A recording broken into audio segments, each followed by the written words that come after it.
It's been pretty awesome so far. I Yep. do want to remind everybody we are totally listener supported, so if you got a buck or two, we'd sure appreciate it. We haven't made our goal yet this month, and we're shoot $300 or $400 off.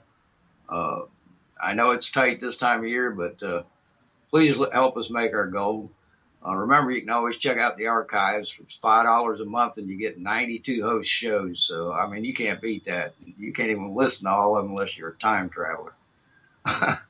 Mark, what's your special guest you got coming on Yeah, right this now? is this is our the open canvas Christmas gift to all the listeners, and I also have to keep my three native wives entertained. Oh, plus that English lady too. Watch it. I've been hearing stuff in the background from that, so you better be careful. Okay, but yeah, our super special guest tonight is Johnny Markowski, the drummer from the New Riders of the Purple Sage. So, welcome, Johnny. How you doing? Doing good. How you guys doing?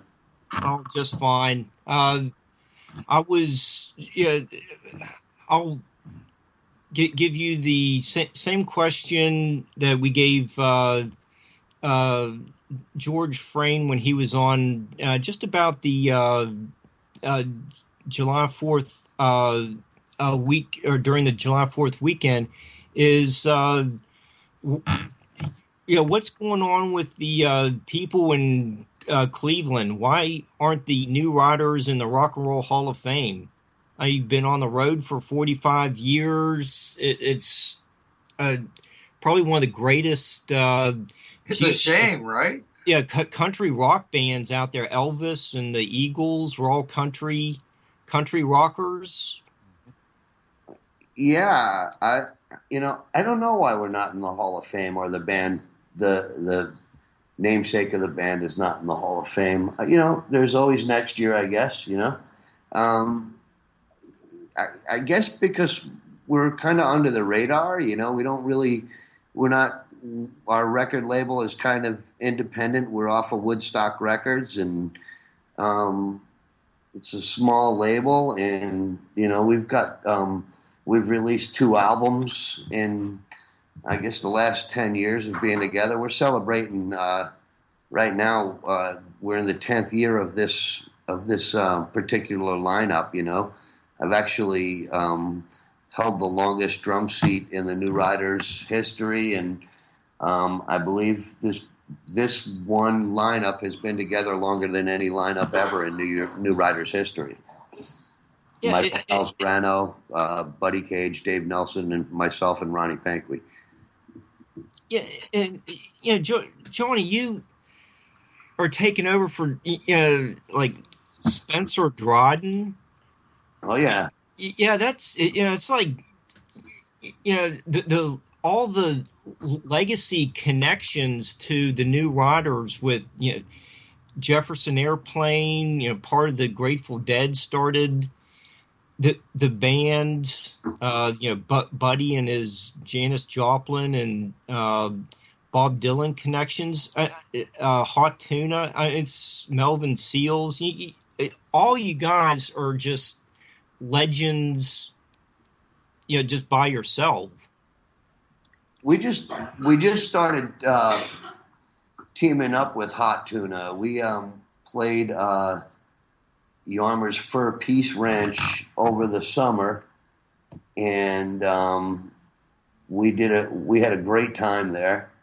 And then we were invited to open up for Hot Tuna at the Capitol Theater in Port Chester on July 18th. We did that, and it was sold out. And we were listed. The New Riders were listed as one of the top 50 performances of the Capitol Theater history.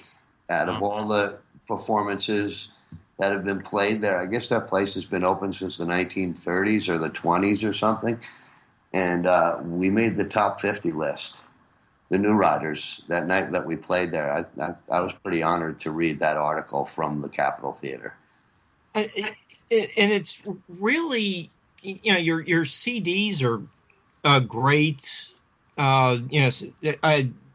really one of my all-time favorite CDs is the Where I Come From. But Wow, cool. and I'm not saying that just to butter you up, but uh, Well, we you see you at a lot of shows when we're in your area, Mark. We know, know that you're a fan, so it's cool. yeah, but really your forte is really live performances, and you really can't beat the cohesiveness of the band. Well, it got to the band back in 2005. The band got this incarnation of the band got together, and we like to call it, instead of a reunion, we like to call it a renaissance of the New Riders of the Purple Sage. And you know what ended up happening was Stir Fried had. I guess we kind of ran our course on the road. We were out on the road at that point for probably 13, 14 years, and we were doing about 280 to almost 300 shows a year. And are you there right now? Yeah. Okay, because my computer just did some funny noise. I thought we might have He posted a message in the chat. The Stir Fried band kind of took its course, and at that point, I had a lot of original music, and I wanted to go in the studio, and I wanted to record, and I had asked Buddy Cage if he would make a disc with me, and he was like all about it, and we didn't want to be compared to Stir Fried. And it's kind of difficult. Stir Fried is all my songs, mine and my dad's songs. So how do you sound different? So what we decided to do is do an acoustic disc, all strictly acoustic, except for the only electric instrument would be the pedal steel, of course, with Buddy. And Buddy thought that was a great idea, and he said, let's discuss it over golf. So like in, I'm going to say August of 2005, Buddy Cage and I got together to play golf and talk about this recording we were going to do. And we were like, who are we going to get to play on this acoustic record? And I asked Buddy his opinion on guitar players, and he had said at that point, well, if you're going to, get an acoustic lead guitar player, I would play with David Nelson. And at that point, I said, if you're going to play with Dave Nelson, you ought to put the New Riders back together. And I think we were like on the third or fourth hole. And Buddy was like, nobody wants to hear that stuff, And at that point, I had said, I would buy tickets to go see that. I'd pay money to go see you play with the New Riders again. And about on the ninth hole, Buddy Cage finished a putt, and he looked at me and said, what do you want to do? Play drums or guitar? And I said, what are you talking about? He said, for the New Riders. And he goes, we're going to call David Nelson. I want you to call David Nelson. And he gave me David Nelson's phone number. And, the rest is kind of history. I had to convince David that we could put a band together and do some shows and call it the New Riders. And here we are still. But we knew, like, from the first time we got together in the rehearsal room, when David got to town, we had booked 5 gigs in October. David landed, and I knew that Michael Falzareno would be the perfect rhythm guitar player. I always loved his rhythm. And I was in the JGB and Stir Fried ending years with Ronnie Pankwee, and I knew that Ronnie was a huge New Riders fan, and I knew that he would be the perfect bass player to do this. So we kind of convinced Nelson to come, and we booked 5 shows. And David came. But my point is, there was chemistry. Like, when we got together, sometimes you put people together that you think it's going to be great. And you're like, this guy's a great guitar player, and such is an awesome bass player. And you get the greatest drummer, man, and a great singer. And, you get together and it doesn't sound right. It just doesn't click. It's the magic isn't there. You can't always make the magic. It has to happen like somewhere in the universe and organically. And we knew right away that we had something special. Like we were making a lot of mistakes on the chord changes and bridges and choruses that came, or how to end the songs. But when we were in the primary main part of the song, the jam or the verses and the gel and the groove, we knew there was something special there. And, that's what kept us together, knowing that there was something special there. Johnny, you guys had that chemistry. Like you said, I'm a musician myself, and when everybody gels together, and you've got something special there. Now, my question is, who were some of the people that inspired you to get involved as a musician? And also, are you working on any new collaboration with others, or do you have anything? Yeah, I still play with Stir Fried.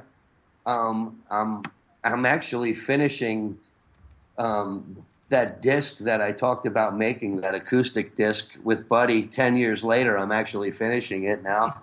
And that should be released in February. I'm talking to Mexicali Live and T-Nex to do a showcase and have, we've got the likes of John Popper on there. We've got Donna Jean and David. And what I'm trying to do is have a nice big CD release party for that.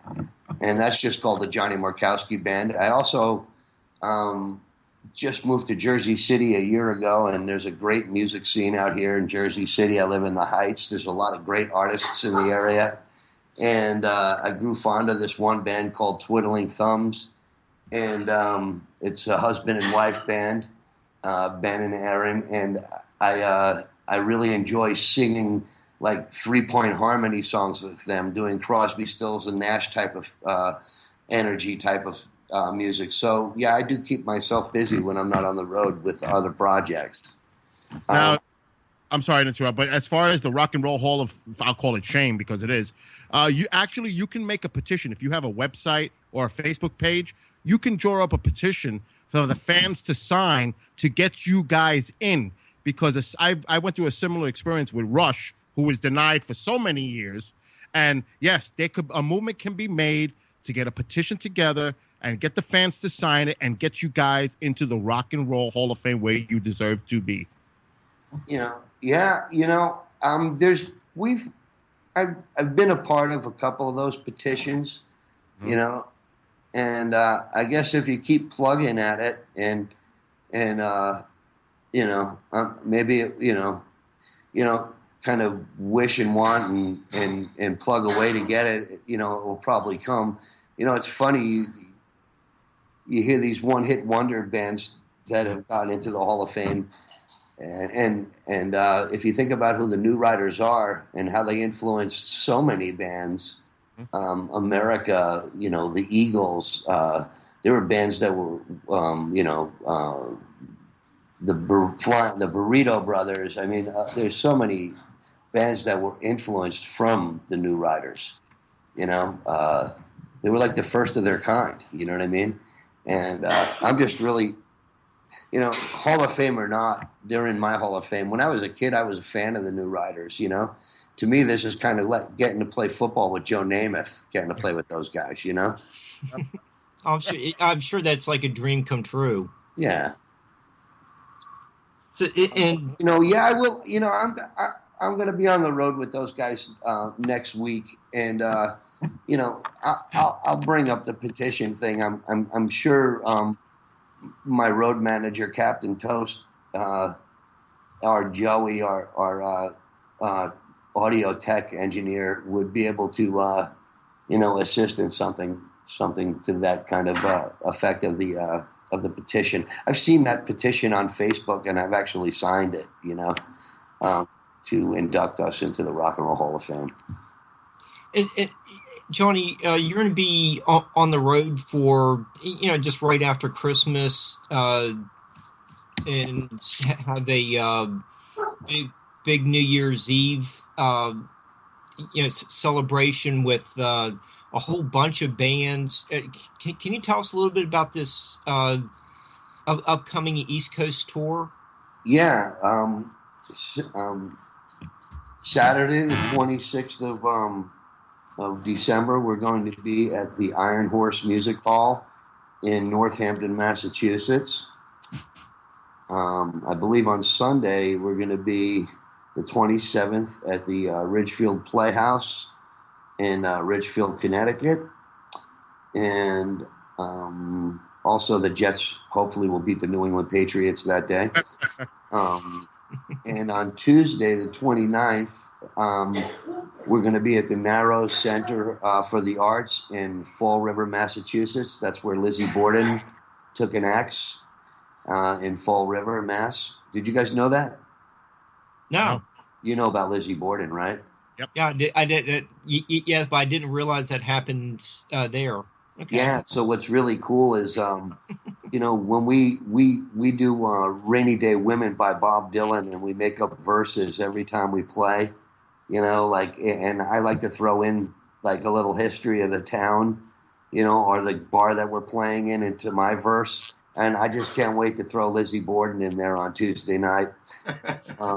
And on Wednesday, we're going to be in good old New York City, homecoming for me, and Michael and Buddy and Ronnie. And we'll be at the Cutting Room in New York City. And on New Year's Eve, we're going to be at the Clarion Hotel Conference Center in Harrisburg, Pennsylvania. And there'll be a bunch of bands on that bill. Let me see who's on there. I'm going to go online and check it out. Joanne's playing in one of the bands. Yeah. Well, Joanne, I guess. I mean, I see her on the bill. She's probably sitting in with us. I see it's. They're calling it the New Year's Eve Extravaganza. And let's see, featuring the New Riders of the Purple Sage with special guest Mark Karen from Rat Dog and the other ones, Joanne Lediger of Stir Fried and McMule, a band called Splintered Sunlight, the Hackensaw Boys, Willie Jack and the Northern Lights, the Big Dirty. I like that name. This hand string band, Dr. Sloth Claw, Hex Belt, Dirty Sweet. That's kind of interesting. Mark Diamati and the Juggling Sons Project. Till the Cows Come Home, Mountain Ride, and Aaron Daniel Gall Band. And I'll tell you what, these guys, the Bears Picnic guys, I think I've been playing New Year's Eve for them for 8 years now, and it's always a great time. They put on a great show. It's a great deal. It's a great night of music. They always got top of the line sound, and it's always a good time. I really enjoy doing the New Year's Eve for those guys. Johnny, that actually leads to my next question.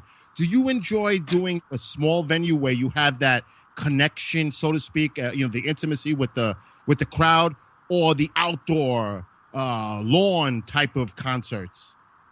Okay. Interesting.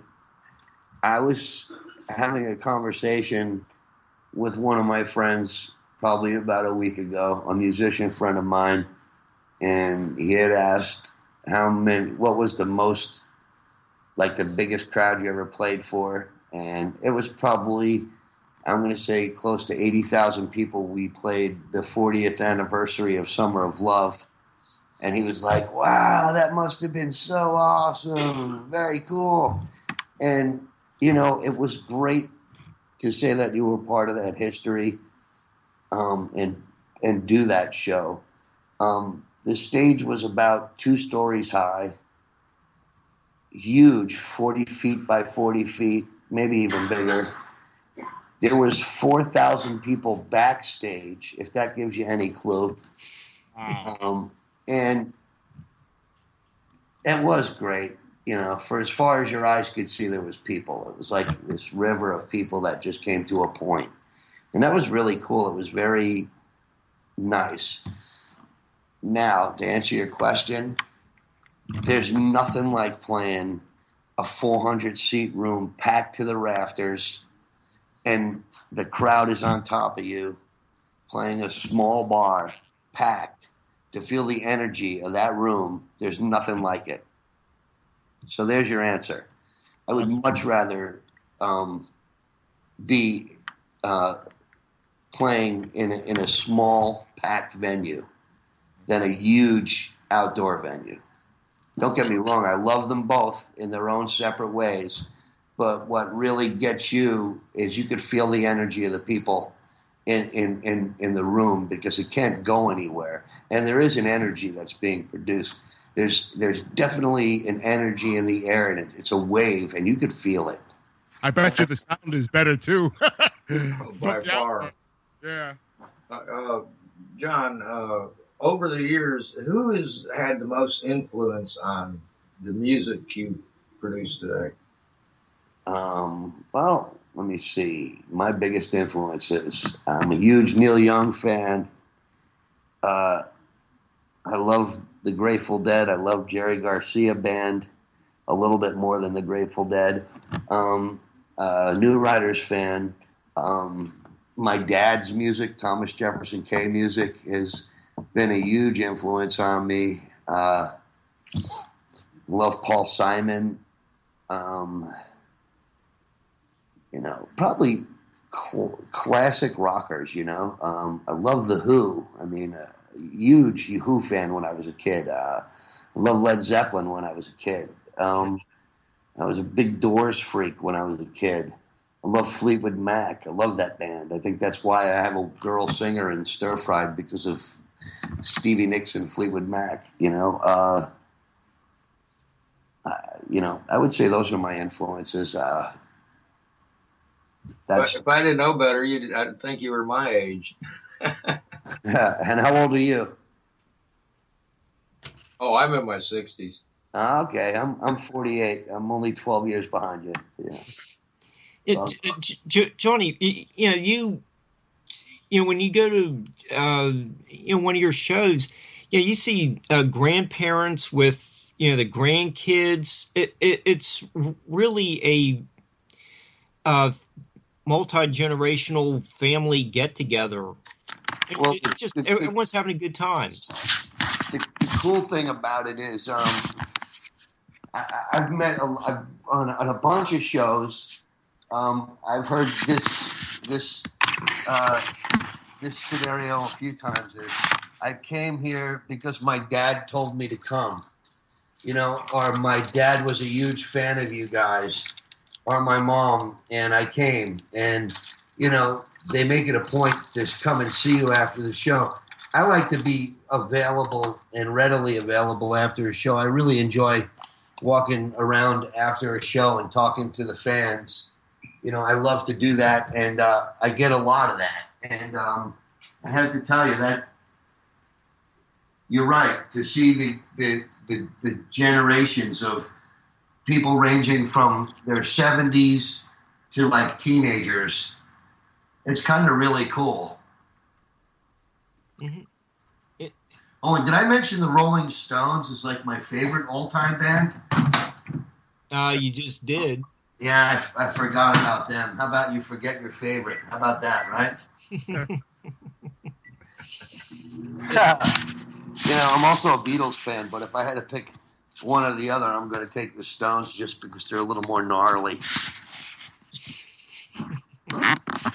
Johnny, this could be a little off topic. What do you think about the music scene today? Today? Yeah, you know what I mean? Because it seems it lacks that musician type quality to it. Well, I think it's coming back. Actually, I think the music. John Mayer playing with Dead and Company. That says a lot for the youth. Kids that were going to those shows, are going to see John Mayer, and they're being turned on to something totally different than what they even could imagine. And, I think stuff like that, I think planting the seeds like that are gonna keep what we do alive, and I think it's important. And I do see young musicians at these, I go to these open singer-songwriter nights or open blues jams in my hometown here. I go and support when I'm home. and I see a lot of great young talent, and I think it's out there, and I just think, I think people have to find music today as opposed to when we were kids. Music was on the radio and gifted to us, good music. And I think kids, if they want to hear something real, they have to kind of search for it online. And it's right there in front of them. But, some of the stuff that's being played on the stations, I don't know what you call it, a lot of this computer-oriented music, that people say there's not much musicianship going on or whatever, or house music or whatever you call it. I don't even know what to call electronica. It has its fan base and it's cool. And but I really think the heart and soul of people, there's always going to be a need for what we do. I think there's always somebody who's touched by good songs. And I think as long as that exists, which I think is always existed from people, way back in the cave days, dancing around a fire with just drums. I just think that, I think I think real music and songwriting art is actually on its way on a comeback. Good. And I hope you're right. Yeah, Johnny, speaking of that, do you want to do one of your songs? Yeah, I'm going to have to go and get my guitar if you just give me 1 second, all right? Sure. All right. Yeah. While he's going to get his guitar, what's unfortunate too, Mark and Tom, is that the school programs cut a lot of the funding for the music program. Yeah, they cut out the arts and stuff like that, and then they put more money into football. Yeah, which is not really a great thing either, considering. Oh, yeah, we need used car salesmen and insurance men, because that's what most of the football players would be. Yeah, I would love to see Johnny on the road. Yeah, I'm kind of mad about that, them not funding that kind of stuff for schools. Yep. It's worth seeing them. It's just the history behind the band, and it's just really incredible to just mingle with them after a show. And I have no excuse, Mark and Tom, because I live in the area where he's from, so I should be able to go and see him anytime, hopefully. It's worth it. All right. And now I'd like to have seen them. Okay. You there, Johnny? Yeah, I'm here. I'm just going to tune up here 1 second. I only tune because I care.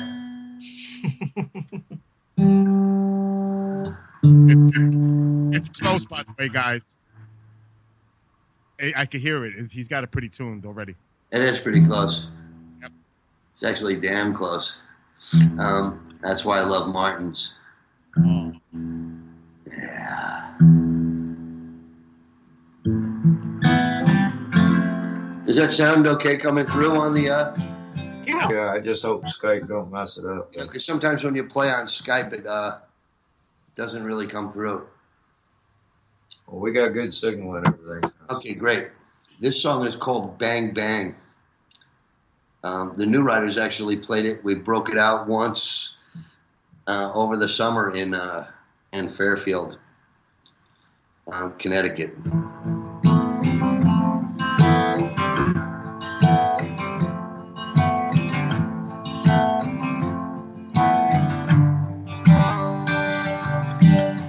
I remember when you were young, you always had heart.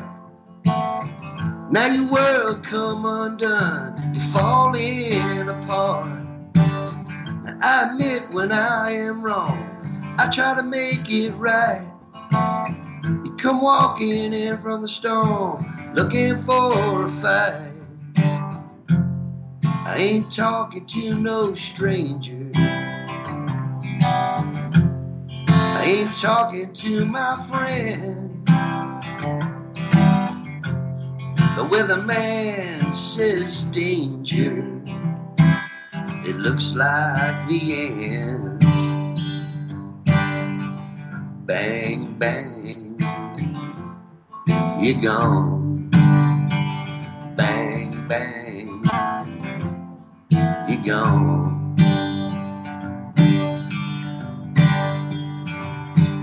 A small man know when to fold, even when they come live. You come walking in from the cold with the evil in your eye. Now it's a matter of compromise. You know it works both ways. Now I'm the one to sacrifice, paying the debt you made.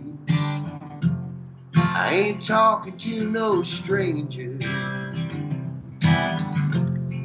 not talking to my friend. The weatherman says danger, it looks like the end. Bang, bang, you're gone. Bang, bang, you're gone.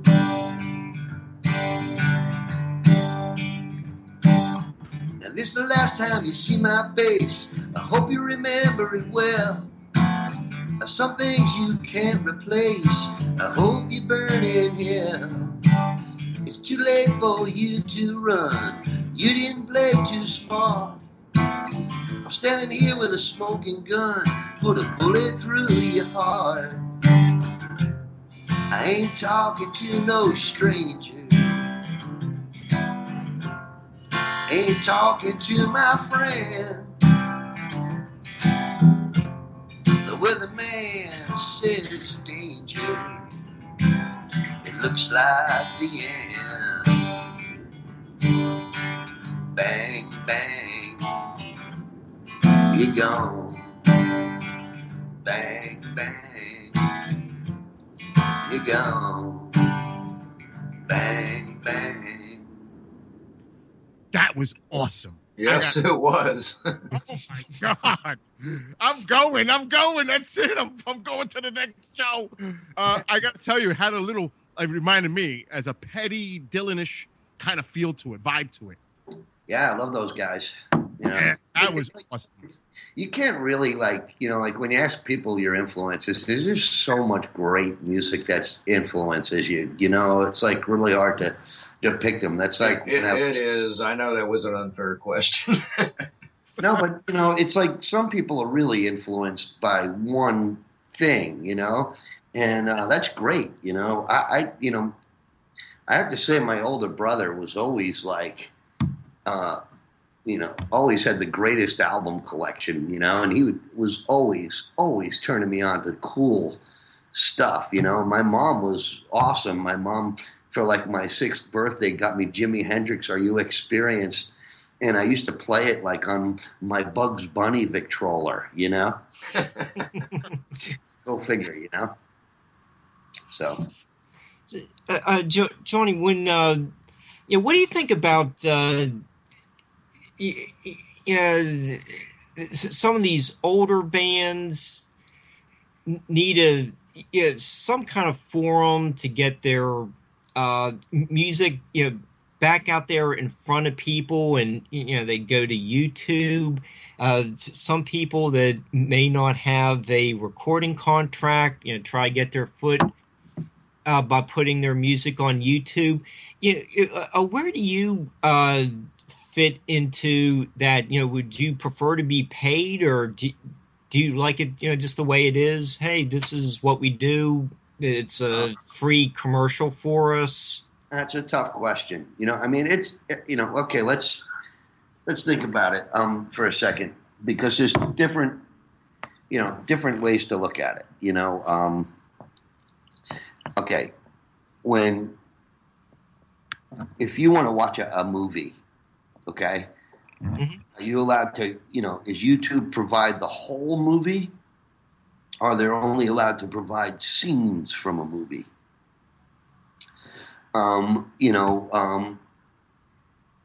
Music is like, over the years, since Napster, it's changed the whole perspective of music, and the way musicians make money now is by touring, and I think that's how you should make money. You write a song, it's played on the radio, and you never tour, and your song becomes a classic, and it's in movies, and you can make millions of dollars off of that song, and people buy that song for generations to come. Like a song like "Stand by Me," written by Benny King, was number one in 3 different decades. In the 1950s with Benny King, in the 70s with with John Lennon, and in the 80s with the movie Stand By Me coming out, the original became number one again. Mm-hmm. So one song could pay for great grandchildren's educations. You could. There's a lot to debate on. I mean, I personally, I like YouTube. I think it's cool. I think it's a great avenue to get your music out. People have gotten major record deals because of downloads and that people have watched, viewed 1,000,000+ times. Record labels are like, oh, that must be really good. Let's sign them. So people have definitely benefited off of YouTube. And I also think people might not benefit off of YouTube. The one thing that freaks me out about YouTube is that, like, as a band, it's hard to monitor what gets put on YouTube. I get home from a concert, I didn't even get to my hotel room, and it's already on YouTube. And it's like on the way home from the gig, I might be like, boy, I really made a big mistake in that part, and or whatever, being a typical critical artist of yourself. But all in all, let's bring it to date and what reality is and things that we cannot change and what the future is coming to. Musicians are going right back to what musicians used to be before there were records. Back hundreds of years ago, they were traveling gypsies, and they made their living traveling, playing music. And that's kind of what music industry is now for bands like our band. We make our living by playing live and, selling merch and selling CDs out on the road, and hopefully people will buy our CDs online. So the YouTube does help. It advertises your shows. People see a show on YouTube, they get to say, "Wow, I really dig these guys. Let me go check them out." So I would say that's a cool aspect of YouTube. So I mean, some people look at it like they're getting robbed, and some people look like they're getting adversement from it. So it all depends on the individual what you think of YouTube is, and the individual who thinks he's getting robbed from YouTube is probably maybe not doing so well and needs the money and feels like he's getting robbed. The guy who's benefiting from YouTube is looking at it saying, it's really helping me out because I'm out there working my ass off and people are coming to see me play because I'm getting a lot of hits on my videos on YouTube. So that's how I feel about it. Okay. Well, I could see it work for a band that tours, but somebody that just sits at home and plays music, then it's kind of hard, wouldn't it be? And a lot of people are really smart on how they do YouTube. A lot of people will cover somebody's song, and I have a friend's daughter who covered a celebrity song and put it right, on YouTube, and there it is, got like over 500,000 hits because she covered a very popular song of the times. You know what I mean? Mm-hmm. So I think that's kind of cool that this young 18-year-old girl who's talented, went out, covered a song, and got like over 500,000 hits. That's pretty cool because that's how YouTube can be used as, you could use YouTube as a total tool. Well, me and Mark would just like 5 on our YouTube. Oh, great. Oh. I think I got 2 views from my last concert, so don't feel bad. I'm sure that those two are Thomas and I were looking at them over the last couple of days, looking for. Oh, I've found some awesome tunes I like. I'm going to listen to them a few more times too. No, I'm just making a joke about the two, but you know, like I said, you know, I mean, maybe, you know, like I said, there's a great way that it could be used as a tool. I just would like to see some of the money where you see an ad before your gig, before your thing. Like, you know, I'd like to see some of that money. I don't know how that actually works, you know? Yeah, you got to monetize it. Mm. And you know what? I've actually done some drumming along with, I'll just say, a Zeppelin song on YouTube. And right away, I got warned, copyright infringement, because I was playing along with the song. And they do have, to a certain degree, a monitoring system where it can pick up the sound, the audio. And there is a way that they can do it simply by having the video of the artist on the artist's page and preventing those from putting it on their own pages where the artist can monetize it, and possibly even doing a subscription where you have to subscribe, and even for a small fee, You and know, to be able to watch. they make you subscribe for internet radio, you know, like, you know, Pandora. You know, it's great. I love Pandora. You know, you plug in a band that you like, and it gives you all bands in that genre that you might never even heard of.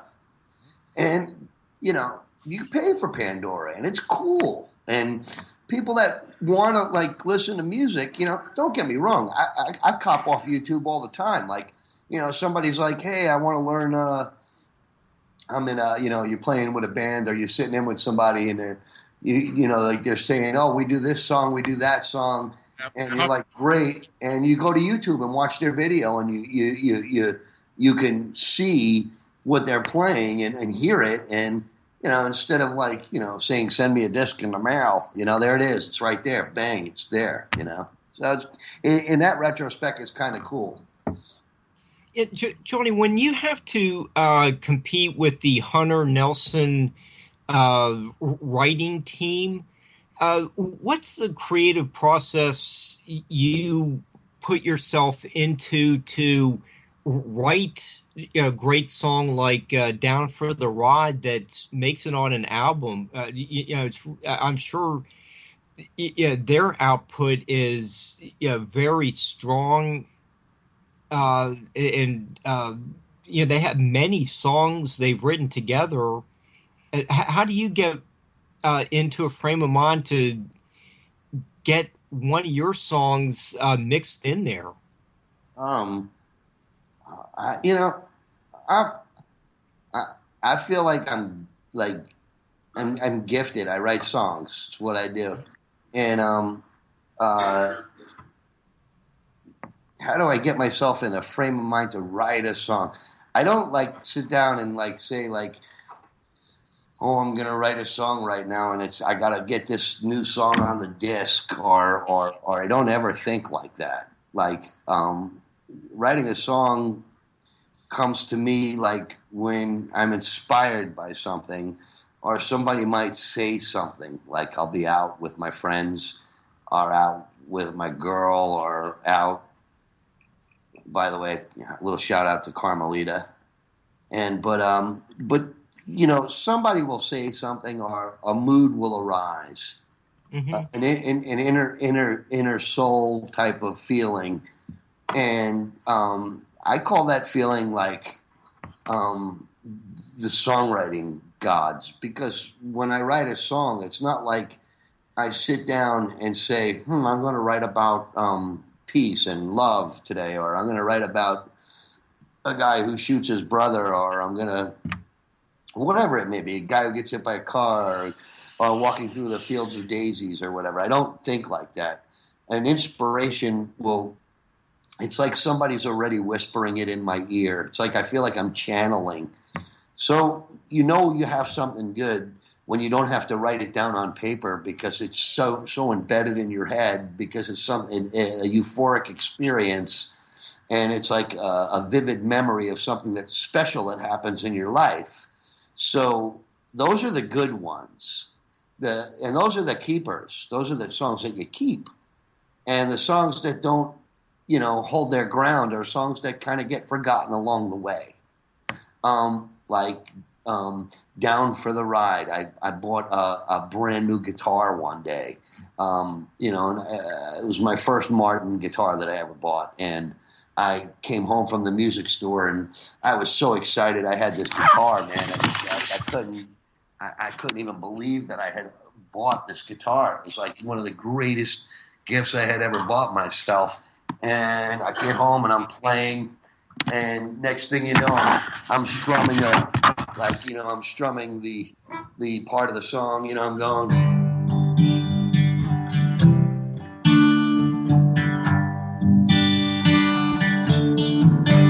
And I'm like, that's pretty cool. And, you keep doing that for a few minutes. And next thing you know, it's like, you words start coming out. And you're like, this is going well. It's going well. And you keep doing it. And you're like, I like it. And next thing you know, you're like, you're swimming in a pool of a song. And, sometimes you take the first verse and make it the last verse because it makes more sense. But usually the best songs come out in 15 minutes. I listened to an interview with Elton John, and he says anything that takes him more than 15 minutes, he throws it in the garbage. And I'm like, wow, I'd like to hang out by your dumpster, So that's, and then when you have a good song, you kind of know it's good. You feel that it's good.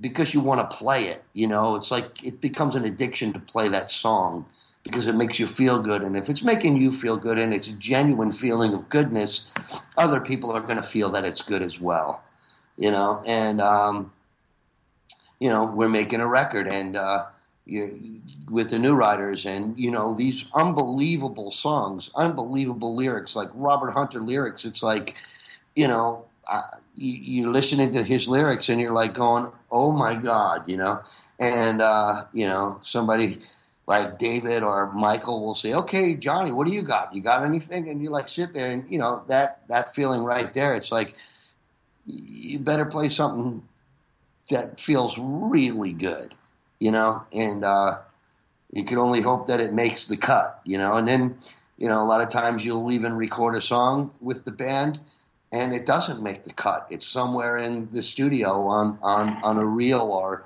in some machine, some computer. It just didn't make the cut. You know what I mean? And that's okay too, but yeah, it feels great when your song makes the cut and you're on that record and you're next to people like names like, Hunter Nelson. Yeah, it's a pretty unbelievable feeling. Yeah, Johnny, we are down to about 4 minutes or so. You are working on wrapping up a Johnny Markowski CD. You also want to talk about a vinyl project. Yeah, you want to put those in real fast? Yeah, well, the New Riders are talking to a vinyl label that does vinyl, strictly vinyl, and we're in the midst of starting a vinyl, a recording for vinyl, and that should be pretty cool. And my disc, I've been working on it for a long time. It's in a compilation where it's acoustic music, and I also it's going to be like I'm going to release 16 songs on one album, and 11 songs are all acoustic songs with, like I said, I got Donna Jean Gottschalk, David Nelson, and Buddy Cage on the acoustic stuff with great musicians from my hometown that I grew up in. Some of my greatest people that I love to go see play that are in bands in my hometown, like Perry Paletta, who's in McMule with Joanne, plays mandolin on it, and it was recorded in my friend Mike Quinn's house, in his studio, small little studio, converted garage. So that is coming out, and the 6 other songs that are going to be on there are stir-fried songs that we just recorded about a year ago with Mike Appel, the guy who produced Bruce Springsteen, early stuff. We're going to put some of that stuff on there, and that we got John Popper to play on a stir-fried version of the song "Higher," and wow. so that's coming out in late February or like very early March. I'm negotiating with Mexicali Blues right now, Mexicali Live in Teaneck, to do the showcase release party there. Well, that's it, folks. I hope you've enjoyed the show, and I appreciate you guys coming on with us tonight. Hey, Merry Christmas, everyone. Yes, Merry Christmas. Merry Christmas.